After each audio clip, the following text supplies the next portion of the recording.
सोलापूर जिल्ह्यातील परिषदेचे अतिरिक्त मुख्य कार्यकारी अधिकारी संदीप कोहिनकर यांनी भाजपाचे आमदारांच्या सांगण्यावरून सोलापूर जिल्ह्यातील जवळपास महाविकास आघाडीचे सत्तेमध्ये असलेले 80% निधी दिलेले नाही। ज्या ग्रामपंचायतीला निधी दिले जाते त्यांकडून टक्केवारी पैसे घेऊन विकास कामाने निधी दिले जातो। या विषयानंतर शिवसेनेचे उपनेते शरद कोळी यांनी कोहिनकर यांना शिवसेने स्टाईलने जाब विचारले आहे। तसेच जर का निधी वाटपात अफरातफरी झाल्याचे आढळून आल्याने तुमच्या स्वतःच्या कार्यालयात तुम्हाला बसू देणार नाही असे शब्दांमध्ये इशारा दिलेला आहे। हॅलो, जय महाराष्ट्र। बोला ना। शिवसेना उपनेते शरद कोळी बोलतोय। हॅलो, शिवसेना उपनेते शरद कोळी बोलतो साहेब। हो, आहे नंबर आहे, आला टू कलरवर। बरोबर साहेब, काय नाही, आपल्याविषयी काही ग्रामपंचायतीच्या तक्रारी आलेल्या आहेत। आपण निधी दलित वस्तींना निधी देत नाही आणि दलित वस्तींना निधी देताना म्हणजे पक्षपात करून देत आहे। फक्त भाजपाच्याच लोकांना आपण निधी देत आहे। इतर पक्षाची लोक आली, मग शिवसेना असेल, राष्ट्रवादी असेल, काँग्रेस असेल, म्हणजे गद्दार गट सोडून ही जर लोक आली तर त्यांना निधी देत नाही असं तुमच्यावरती बऱ्याच लोकांचा आरोप आणि तक्रार आहेत।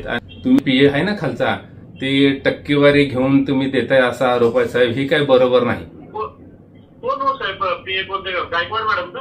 तुमचा कोण गायकवाड मॅडम कोण आहे ते बघा ना। त्यांनी पैसे घेऊन स्पष्ट आणि एका मी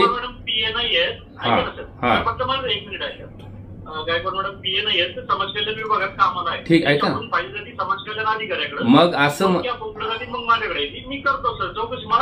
ऐका आणि साहेब ऐका, आता माझं ऐका, तुम्ही चौकशी करता, हे सगळ्या गोष्टी तुम्हाला माहित आहेत, ऐकून घ्या। तुम्ही आता नजर चुकीचं काम करू नका साहेब। मी सांगतोय का, उद्या मी लेखी देखील तुम्हाला तक्रार देणार आहे की आतापर्यंत आपण निधी वाटला कसा, आपण निधी कुणाकुणाला दिला, कसा दिला, कुठल्या कायद्याअंतर्गत दिला। अहो 100 ऐका साहेब, 100 सव्वा कोटी निधी येतोय। फक्त भाजपच्या आमदारांनी सांगितलं का तुम्ही निधी देणार आणि बाकीच्या लोकांना देणार नाही। ऐका, महाराष्ट्रामध्ये आणि राज्यात अशा अनेक ग्रामपंचायत आहेत की सगळे पक्षातले काही लोक एकत्र येऊन ग्रामपंचायत लढवली आणि ती निवडून आलेल्या त्या। मग अशा लोकांना तुम्ही निधी देणार नाही का? काय ग्रामपंचायत अशा आहेत की त्यांचं कोणत्याच पक्षाची काही घेणं देणं नाही, एक गट म्हणून निवडून आलेले आहेत, त्या लोकांना निधी देणार नाही का? मग त्या गावचा विकास करायचा नाही का? मग ते तुम्ही काय तोंड बघून आणि पक्ष बघून काम करणार का?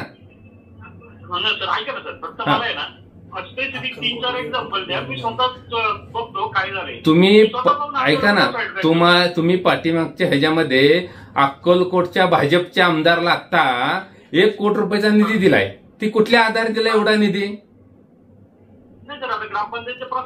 मग मला हेच उत्तर आता तुम्ही तुमच्या शब्दात सापडला मला। जर ग्रामपंचायत प्रस्ताव दिले ना, मग तुमच्याकडे किती ग्रामपंचायत जिल्ह्यातले प्रस्ताव पडलेले आहेत ते पेंटिंगला, त्यांना काय नाही दिला? साहेब डिटेल नाही, तुम्ही अडचण द्यायचं काम करू नका प्लीज, मी तुम्हाला सांगतोय।